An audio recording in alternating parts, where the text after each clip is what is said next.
Graduated from BYU in 2000, and in that process met my wife. We were married in undergraduate school, and from there went to medical school. Medical school was in the Caribbean. Went to a Caribbean school called St. George's University, and then I did my internship at the Mayo Clinic in Minnesota in surgery. And from there, I completed general surgery in Wisconsin, and finally plastic surgery fellowship in Indiana at the University of Indiana. I've always wanted to do something active, and so growing up, I thought I don't want to sit behind a desk and push numbers or whatever. I wanted to be more hands-on. I found through high school, kind of into college, that medicine kind of gave it that excitement and that challenge, but also allowed me to do things with my hands. I also like art. I have a grandfather who's an artist, and I used to work with him in his foundry. So all of those things kind of came together and solidified it for me. So it's kind of been a lifelong culmination to get to that point, but once I realized that for sure that's what I want to do. I really enjoy kind of the autonomy to make those decisions, to make decisions on how we represent ourselves, both in our marketing and the aesthetics appeal of our practice, but also in who we hire, who I have as a nurse, who I have representing us, and who's answering the phones.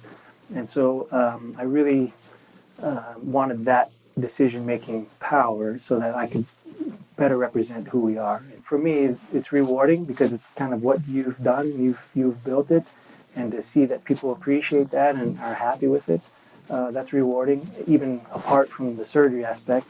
But that's what you try and attain with surgery as well, is good results. The patients are happy.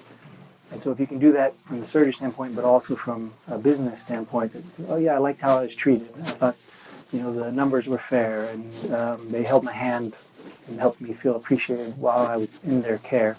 So new patient consultations I do for free. It's really just to give information and let people, oftentimes they're calling in, they have questions or they've considered things, but they're not really sure what that means.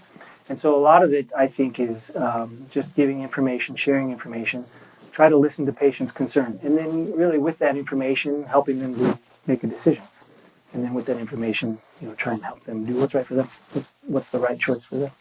I'm really lucky. I think we've really benefited from picking great staff, and some have come to us, and it's just been a nice matchup. Some we've looked for a long time to find the right match, and again, it's all part of that whole representing who we are and what we want to put forth, and I think we've been very blessed in that regard. I think we really try and harness just being very straightforward, honest with patients, giving them straightforward information, not trying to make things look like what they're not.